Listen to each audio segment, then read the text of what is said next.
Au niveau du conseiller versus partenaire d'affaires ressources humaines, il y a des conseillers qui jouent le rôle de partenaire d'affaires, mais qui ont le rôle de conseiller et vice-versa, je dirais.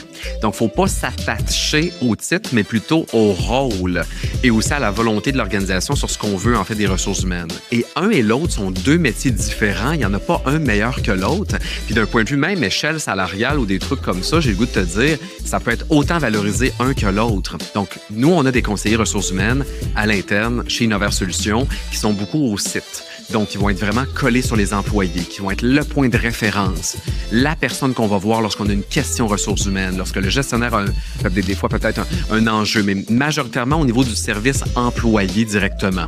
Les relations de travail, la santé-sécurité. Donc, beaucoup d'enjeux très opérationnels où est-ce qu'on a besoin d'un point de contact sur site. Alors que le PARH va plutôt être en amont et plutôt proactif, ou est-ce qu'en étant assis avec les VP ventes, par exemple, et la direction vente va voir, attends un peu là, je me rends compte que finalement, il y a 6 différents programmes de commission dans cette organisation-là. Oh, je vais aller tirer sur une spécialiste en rémunération dans l'équipe qui va venir, dans le fond, m'aider à structurer ça.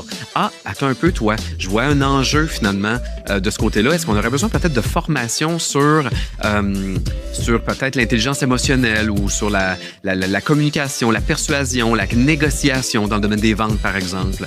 Ça va être le PARH qui va avoir ces réflexes-là. Donc, on n'est pas en mode réception d'une commande, je reçois le ballon, je cours avec. On est plus, je tire le ballon, finalement. Ou est-ce que proactivement, je suggère des choses pour les PARH?